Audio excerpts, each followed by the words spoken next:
Building on the knowledge that you gained from the previous module, you're now going to be challenged with a series of exercises in writing burp plugins in Python. Our first exercise involves the sample Python code for Hello World. Before you get started, you do have the option of writing your Python code in any IDE. You'll see me use PyCharm. Also, if you feel more comfortable, you can of course use the command line. This is the GitHub location where you need to download the source code. Now let's talk for a minute about the purpose of this particular plugin. Basically, it's going to show you a series of different outputs, which include both alerts as well as an exception. The imports and the implementation follow the same pattern that we've seen in previous plugins. Likewise, the register extender callbacks is also following the same pattern that we've seen previously.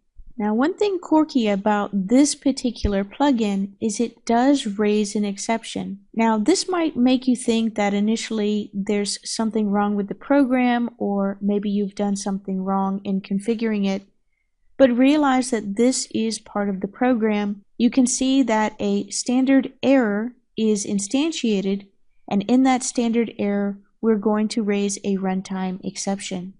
Now, your assignment is I want you to modify the code by adding debug statements.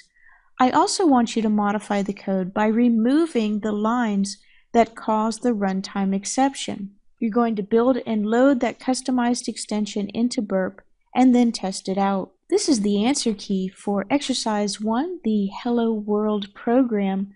I'm going to look at the source code with you, look at the changes that were made, then we'll import this extender into Burp and run a live demo of it. This is the demo for our very first exercise. So first, make note that in the projects that I gave you in the demos.zip file, you'll always find an original folder as well as an answer key folder. So looking at the original version of hello world.py, you'll notice that we have some debug statements. We have a print writer to standard out, and we have a print writer that goes to standard error. Also, please note that there is an exception that is raised at the very bottom, and of course that goes to your standard error. Now, I'm going to run this version first, the original, inside of Burp and see what we get. I'm going to add an extension. Of course, it's Python. I'm going to look at the original.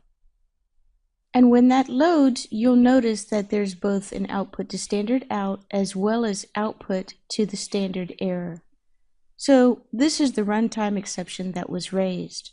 The other output that's generated is under the alerts tab, and you can see that the extension is loaded here and there's an alert there. So now let's go ahead and look at the answer key version. So now I'm going to load the answer key version. This time the exception is not raised, so you should not have any output under errors, and you will have some debug statements. Also, you'll still have the alert under the alerts tab.